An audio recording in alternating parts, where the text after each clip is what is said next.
Thanks for tuning in to This Week in Poker. I'm Lizzie Harrison and this is Christy Arnett. We're here to make sure you know the details on everything that went down this week in poker. The World Series of Poker began this month with quite a few pros winning bracelets. But this week, a few amateurs had their moment in the sun. Event number 12, which is a $1,500 buy-in limit hold'em tournament, was taken down by Jimmy Schultz. This was his first tournament cash ever, and it netted him more than $250,000.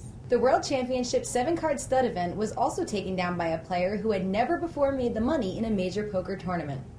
Eric Brooks defeated a final table that included formidable opponents like David Oppenheim, Eric Seidel, and Min Lai to win more than $415,000.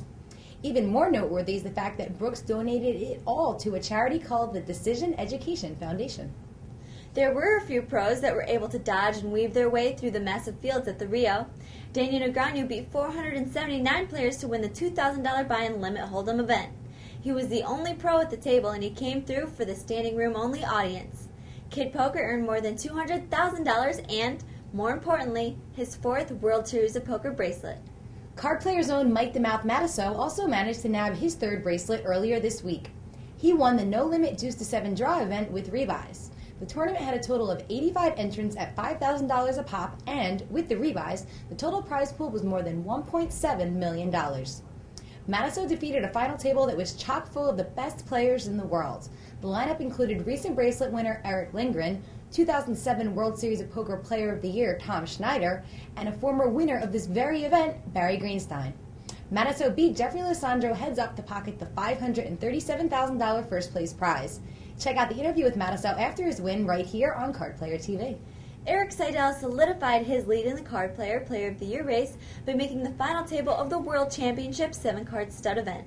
Seidel now has 4,100 points, and that puts him 700 points ahead of Michael Binger. Binger himself has added points during the series. He finished 7th in a $1,000 buy-in no-limit event with Revise and earned 360 points. Everybody is looking forward to seeing the World Series of Poker on ESPN soon, but those who are waiting for Season 7 of the World Poker Tour may be disappointed. It was recently disclosed that the expiration date for GSN's renewal option came and went earlier this week. That means Season 7 will not necessarily be broadcast on GSN, and World Poker Tour Enterprises is currently pitching the show to other major networks. Season 7 begins filming on July 11th with the $15,000 buy-in Bellagio Cup. Season 6 of the World Poker Tour will continue to broadcast on GSN through this August.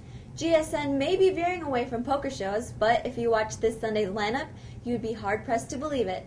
For Father's Day, GSN has scheduled 8 hours of poker programming, and it begins at noon Pacific Time. At 6 p.m. Pacific Time, the 5th annual PokerStars Caribbean Adventure, filmed in the Bahamas, will premiere. AJ Benza and Daniel Negreanu will be calling the action for that final table. Poker players pride themselves on their reading abilities, but the future is upon us, and next month some top pros will take on Polaris 2, and you can't read a robot. This machine has the most sophisticated poker artificial intelligence ever designed. Last year, the first version of Polaris went up against Phil Locke and Ali Islami in Canada. The humans won, but it was close. The Polaris 2 team has made improvements since last year's match, and the robot can now adapt the play of its opponents as the match progresses. Earlier this morning, I had the chance to talk to Locke about his match and his predictions for Polaris 2. Phil, tell me a little bit about your match with Polaris last year. I'm reading this, by the way. I wrote this in an email, and Lizzie Harrelson's, I got a straight draw. She's now come up to me at the playing the heads-up thing, and I'm prone to ramble, so I said, well, why don't I just read what I typed out? So I'll start again. Okay. Okay. Phil, tell me about your match with Polaris last year.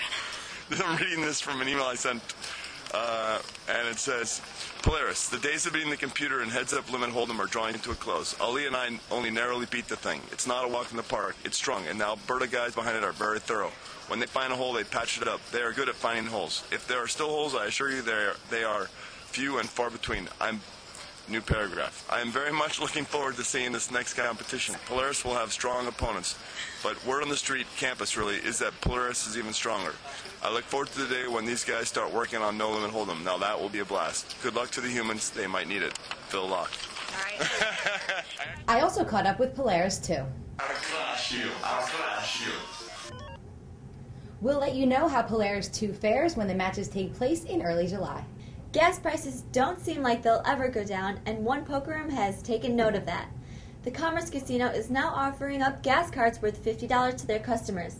Every day, 60 gas cards will find their way into the pots at random poker tables all over the property. As you know, Patrick Antonius recently joined Team Full Tilt. His custom avatar was just designed, and Card Player TV was able to acquire an exclusive shot of the avatar. Watch out for that one at the tables. And that sums up This Week in Poker. I'm Christy Arnett. And I'm Lizzie Harrison for Card Player TV. Have a great weekend.